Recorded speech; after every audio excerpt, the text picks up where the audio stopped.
Graças a Deus. A paz do Senhor, igreja. Amém. Vocês estão bem? Amém. Glória a Deus. Abre a sua Bíblia. Carta de João, primeira carta de João, no capítulo 5, versículo 14 e 15. Esta é a confiança que temos, que se pedirmos alguma coisa segundo a tua vontade, tu nos ouve.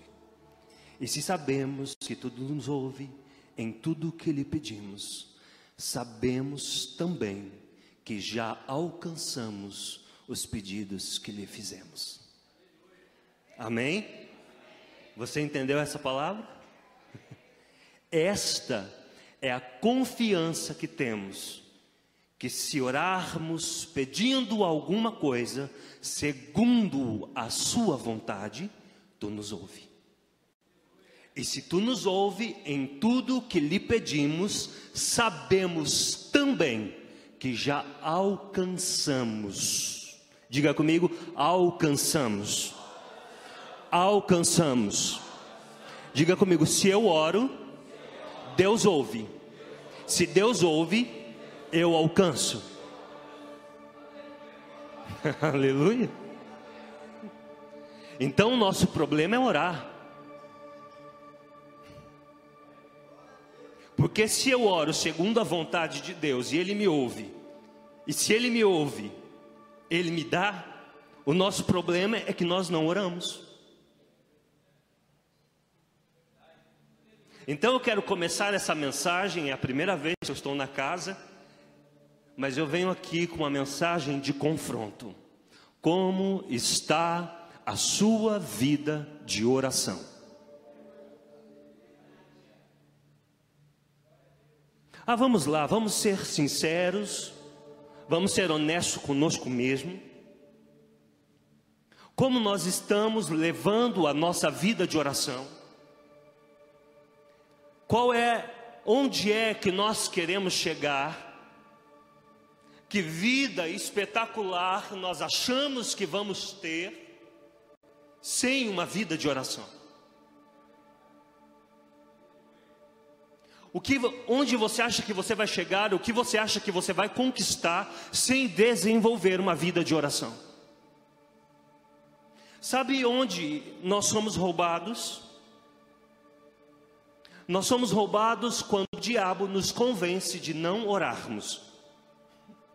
Porque a partir do momento que você ora, o mecanismo do milagre começa a trabalhar em seu favor.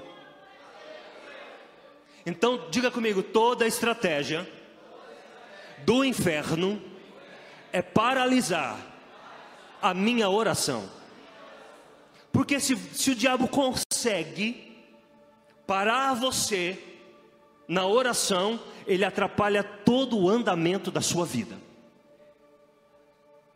Então o diabo não rouba quando você ora, ele rouba quando você não ora.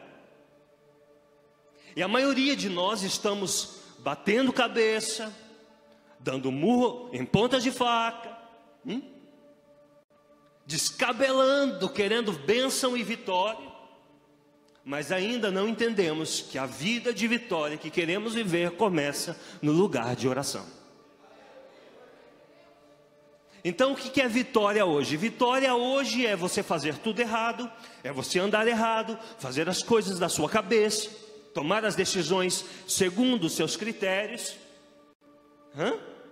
Aí cai no buraco, porque não ora. Aí quando você está lá no desespero, aí você ora, Deus te socorre. Aí você fala, recebi vitória, amém? Com o socorro de Deus. Mas passa o tempo, e lá está você novamente, na mesma situação, mesmo problema, no mesmo desespero, pedindo o mesmo socorro de Deus. É claro que a mão de Deus vai te alcançar, é claro que a misericórdia de Deus vai te alcançar, mas Deus não fez você e nem chamou você para viver de desespero em desespero. Deus te chamou para viver de glória em glória.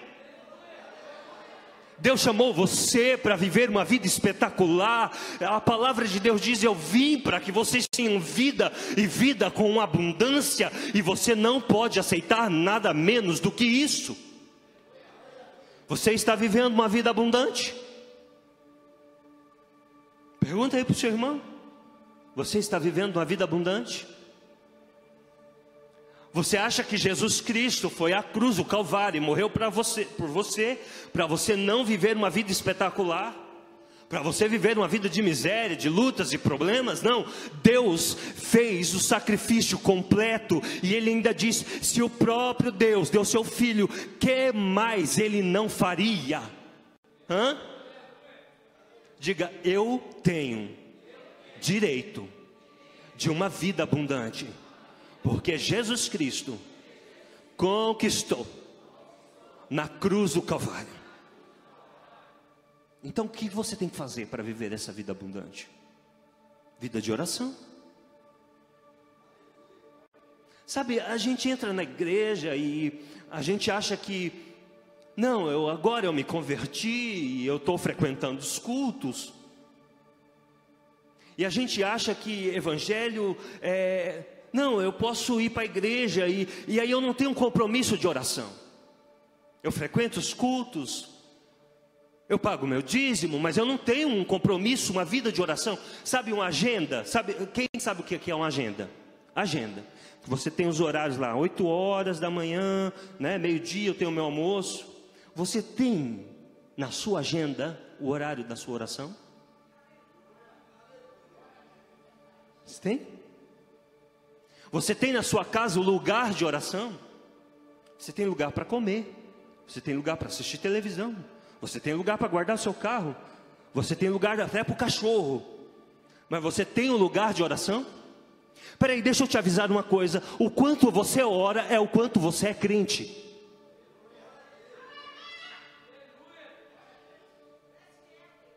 Você não sabia que a sua casa ia cair hoje, mas eu vim aqui para te falar que se você não desenvolver uma vida de oração séria, você está fadado a uma vida medíocre, sem presença de Deus, sem unção, sem poder do alto. Mas Deus não te chamou para isso. Deus te chamou para você viver uma vida poderosa, cheio da graça, cheio de poder. E para isso você precisa desenvolver uma vida de oração. Você precisa se comprometer altamente a uma vida de oração. Espera aí, Jesus, o Filho de Deus veio à terra. E você imagina que Jesus vivia andando por aí, fazendo milagre o tempo todo. Se você olhar a palavra, Jesus ficava o tempo todo orando. No final da tarde, Jesus desceu do Monte das Oliveiras, tinha orado a madrugada toda, a manhã toda. Aí ele desce e ele vai ter algumas horas com as pessoas.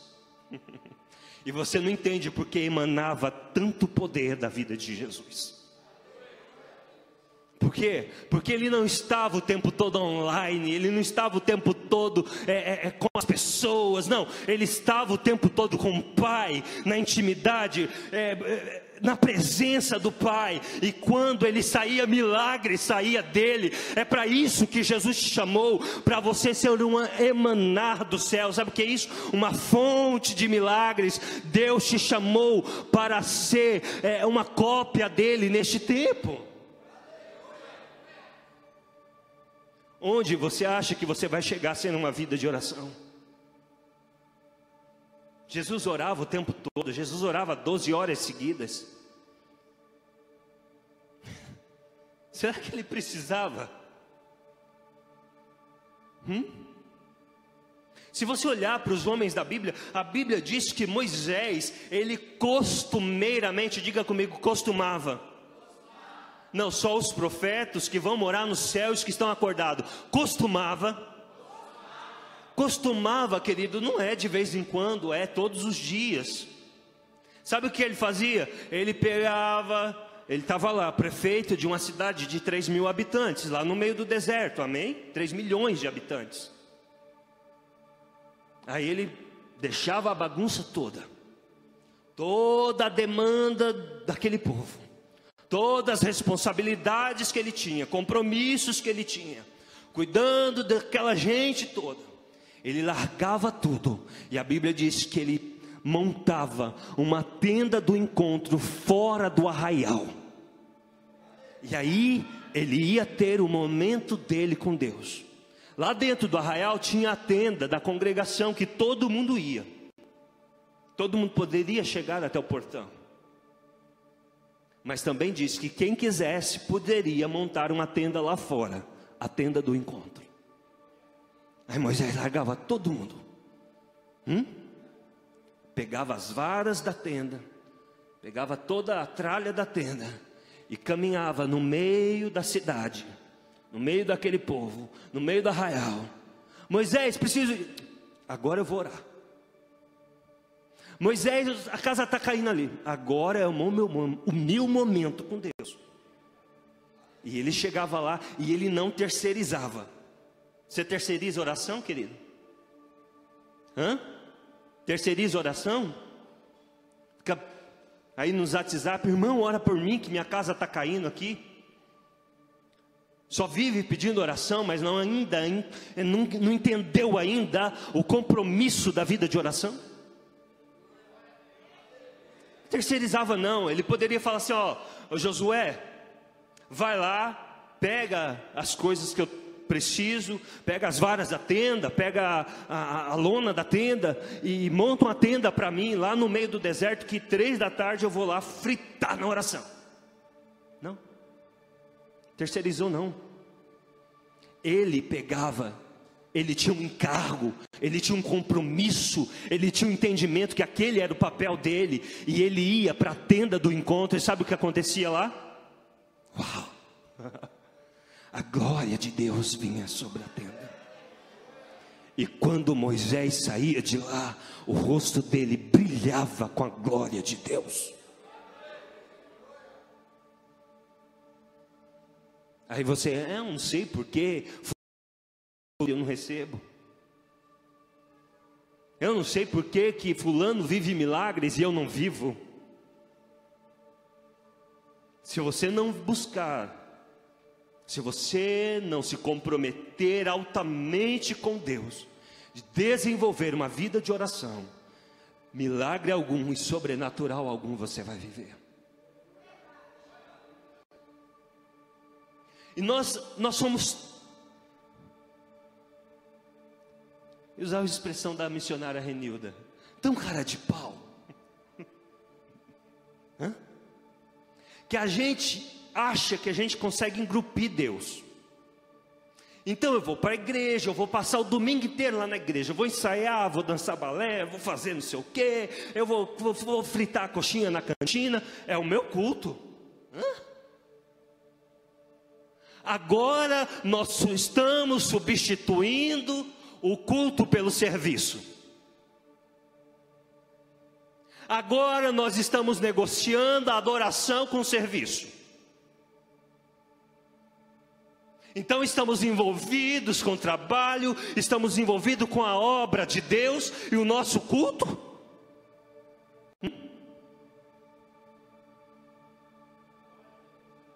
Sabe, irmãos, eu fico...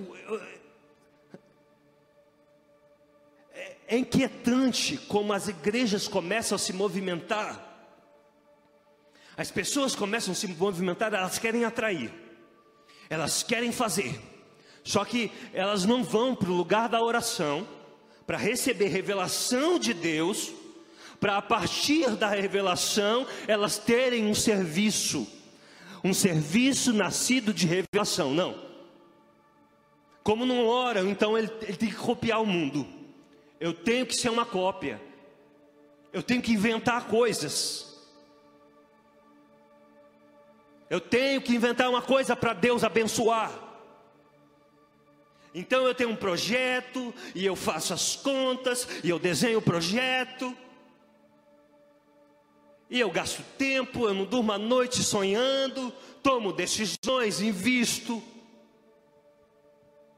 Não orei, não busquei Deus, não tive a graça de vir para a presença do Senhor e falar: Deus, o Senhor pode revelar para mim o que o Senhor tem para a minha vida? Não, eu tenho meu plano, eu tenho o meu caminho, vou fazer do meu jeito. Aí dá tudo errado. Aí vem os cacas aqui para frente, pedindo para Deus abençoar os planos. Você não acha que está na hora de você andar nos caminhos de Deus que já são abençoados?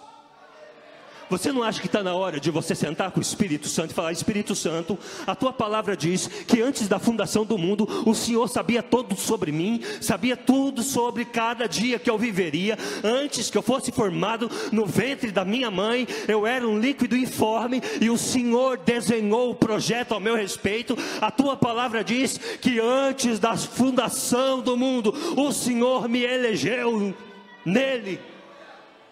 Já que o Senhor tem um plano, já que esse plano aconteceu no céu, só pode ser um plano glorioso, então dá para o Senhor me revelar, dá para o Senhor mostrar para mim que eu quero andar no seu caminho que já é abençoado. Eu vou parar de arrumar caminho para Deus abençoar. Aí vem aqui com as crises, vem aqui com os desesperos, não ora, não busca Deus, com os embrólios, tão atarefado, fica amargurado, fica estressado, porque não ora, fica áspero, fica grosseiro,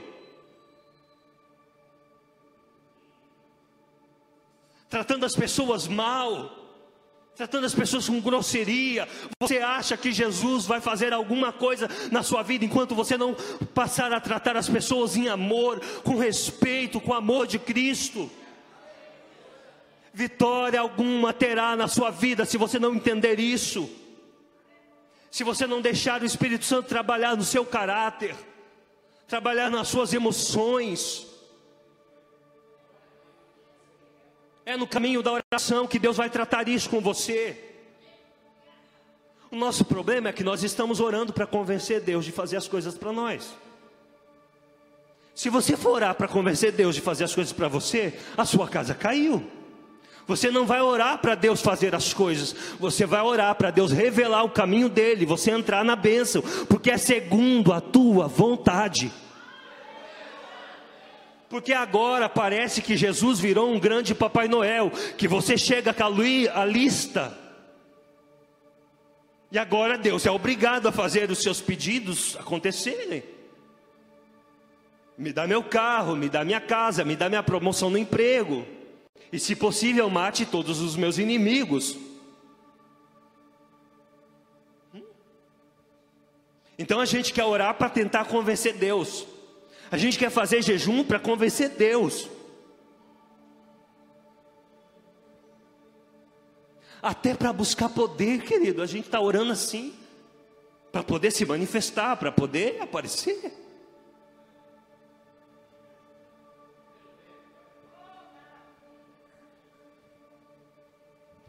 O lugar de oração, querido, a igreja precisa voltar para o lugar da oração. Você precisa voltar para o lugar da oração.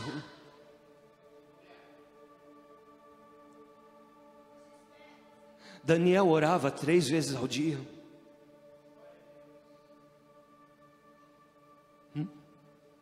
Jesus orava.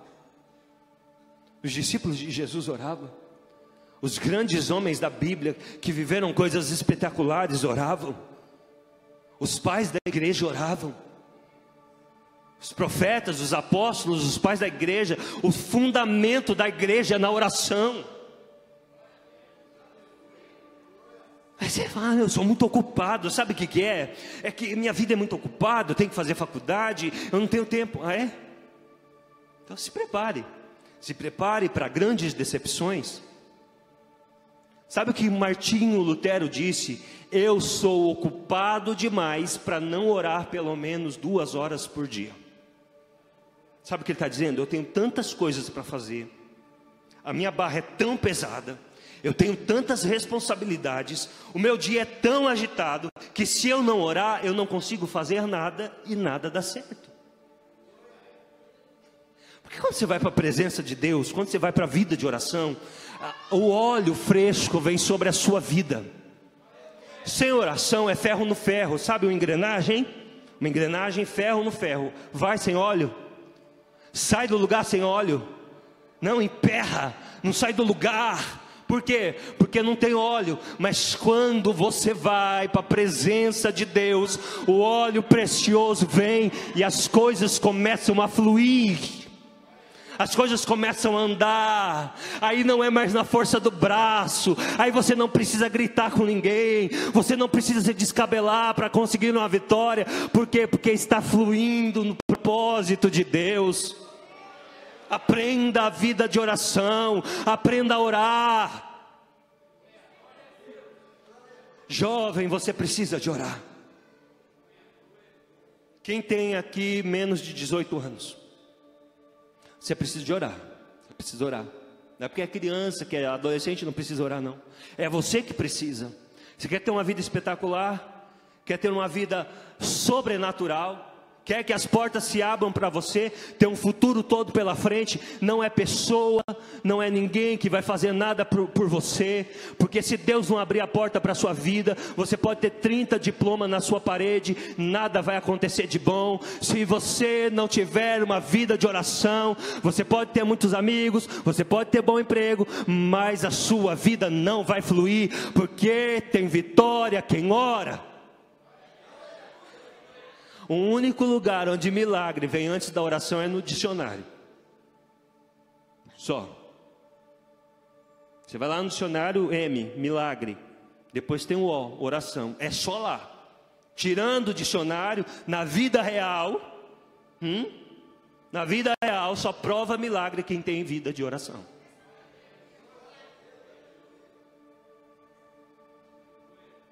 Aí a gente chega para Deus com aquelas orações frangolina, com as orações amarela. Deus, se eu quiser fazer, faz, né? Estou aí pedindo. Oração sem consistência, sem vida de Deus. Tem uma coisa que eu admiro nas pessoas, não é o carro dela, não é o quanto ela é bonita, não é se ela é formada, não. Uma coisa que eu admiro na pessoa é o tipo de oração que ela faz. Uma pessoa quando ora, você já sabe se ela tem vida com Deus ou não. Uma pessoa quando ora, que ela tem consistência da oração, você já sente o céu descendo. Eu estava lá no cenáculo, fazendo as mudanças, fazendo as reformas que nós estávamos fazendo. Aí o pastor chegou na porta. Na hora que ele entrou na porta, eu me arrepiei inteirinho. Eu falei, eita, Jesus, chegou um profeta aqui. Sabe, tem diferença. Aí a gente não ora, aí chega um momento decisivo. Sabe aquele momento que você tem que orar por um endemoniado? Aquele momento que você tem que orar por alguém que sabe que você é crente. E você é crente, não é? Sou. Dá para você orar? Eu estou doente. Se for demônio até corre, né? É doença, aí você ora assim por desencargo de consciência. Senhor Jesus, amém. Você lembra dos discípulos? Jesus desceu do monte, estava uma bagunça lá. Um homem lá, desesperado, o filho dele endemoniado. O filho dele se jogava, se lançava no chão, se feria, terrivelmente endemoniado. Aí Jesus tinha subido ao monte. Foi um momento dos mais emblemáticos da vida de Jesus. Apareceu Moisés, apareceu Elias. Foi o momento da transfiguração. Os discípulos ficaram animados. Pedro, Tiago estavam lá em cima. Eles viram aquela aparição, ficaram todo eufórico. Aleluia, vamos fazer aqui uma tenda, vamos ficar aqui. Sabe você, quando você vem para o culto de domingo, Deus usa o pastor grandemente, você recebe a palavra, você fala, glória a Deus, que palavra boa, não quero nem ir embora, quero ficar aqui.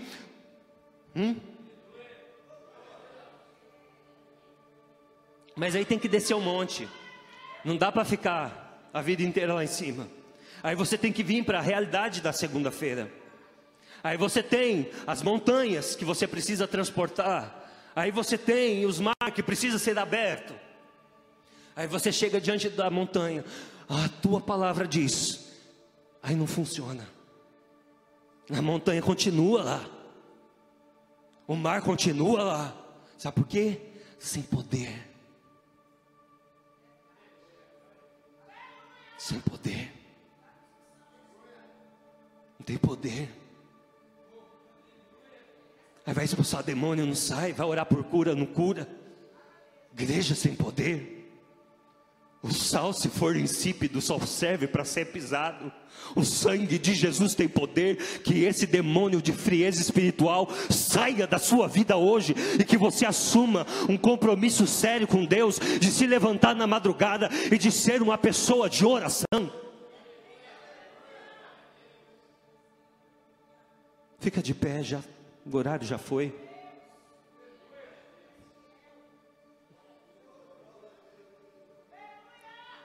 Sabe, na vida de Jesus, Jesus operava milagres grandiosos, e os discípulos andavam com Jesus e viam esses milagres. Olha para mim, não se distraia.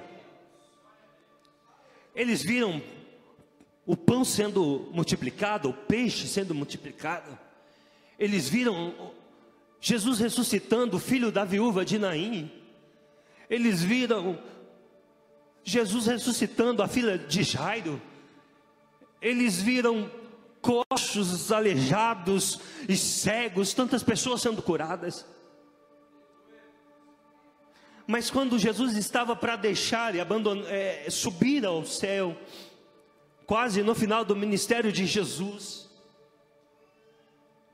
ele teve uma conversa com os discípulos. E eu acho incrível, porque se fosse eu lá, talvez eu pediria: Jesus, o Senhor pode me ensinar a multiplicar pão e peixe? Porque se tem uma coisa que não suporta dentro de mim, é ver gente passando fome.